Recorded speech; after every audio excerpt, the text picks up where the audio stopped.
Bonjour Sean. Bonjour Valérie. On se trouve actuellement au cœur même de l'opération de Colosse.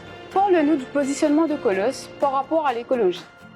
Le positionnement de Colosse par rapport à l'écologie, il émane de notre tagline qui est « Bâtir l'île Maurice de demain ».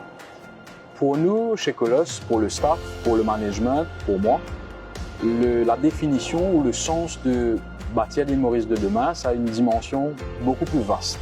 Ça dépasse la dimension de construction, c'est donner des valeurs, inculquer une façon de faire plus écologique aux enfants qui sont en train de grandir pour l'île Maurice de demain. Et dans ce sens-là est venue l'idée de fédérer un message, à créer un mouvement pour rassembler toutes les parties prenantes, tous les acteurs dans l'industrie de la construction autour d'une problématique qui est la pollution et de voir ensemble où on peut trouver une solution afin d'agir responsablement. Et dans cette optique, une action concrète qu'on a mise en place, c'est notre campagne Retourne de plastique.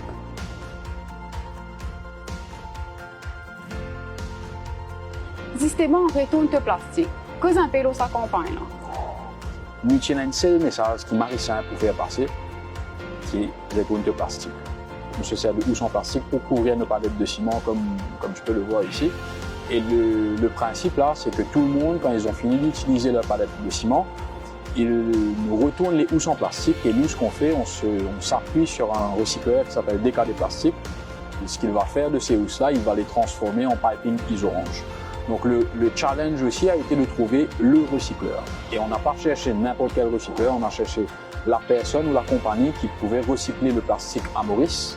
Ce qu'il réussit à faire aujourd'hui, c'est de se servir de ce qu'on appelle la pollution chez nous, des plastiques usés, et de le faire devenir un raw matériel, une matière première, des pipings isorange. Donc que tu te sers, je ne sais pas si tu as des projets de construction en ce Pas moment. pour l'instant. Bientôt peut-être, j'espère.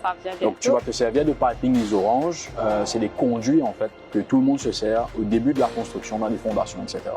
Donc c'est ça qui est quand même génial, c'est qu'on arrive à rejoindre les principes d'une économie circulaire parce que aujourd'hui on se permet de prendre un déchet d'un fabricant et de le faire devenir une matière première pour un autre fabricant pour re-rentrer dans l'industrie de la construction.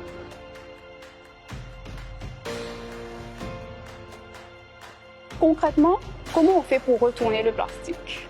Alors, ce qu'on a fait, on a premièrement placé des grosses poubelles sur tous nos dépôts. Pour rappel, on a un dépôt à Phoenix, un dépôt à Saint-Julien, un dépôt à Rosebel et bientôt un dépôt à Goodlands. Donc, ce qu'on a fait en parallèle, on a remis des sacs à tous nos quincailliers pour qu'eux puissent mettre leur housse en plastique dedans. On a donné des incentives pour qu'ils soient encouragés à nous retourner le plastique. Ils viennent le déposer chez nous, sur nos dépôts ou à Port-Louis ici. Et notre partenaire recycleur, il vient récupérer ces housses-là et lui, il s'occupe de faire le recyclage. Donc, c'est un projet qui s'étale sur, j'espère, beaucoup d'années. Et nous, ça nous aide aussi à limiter l'impact qu'on a sur l'environnement. Ce qui est intéressant, c'est que Colosse ne recycle pas uniquement ces housses en plastique. Mais on peut aujourd'hui récupérer le plastique de notre compétiteur, s'il le faut, ou d'autres produits comme la colle ou les mortiers qui ont le même processus d'emballage que nous. Donc, c'est des sacs qui sont palettisés et houssés justement pour éviter que les sacs ne durcissent ou ne tombent sur les camions. Il y a énormément d'informations additionnelles qu'on peut avoir sur notre page Facebook ou sur notre site web ou en simplement téléphonant chez Colosse. Cette action-là dépasse les frontières de la compétition. On fait ça pour notre pays et on fait ça pour justement bâtir l'île Maurice.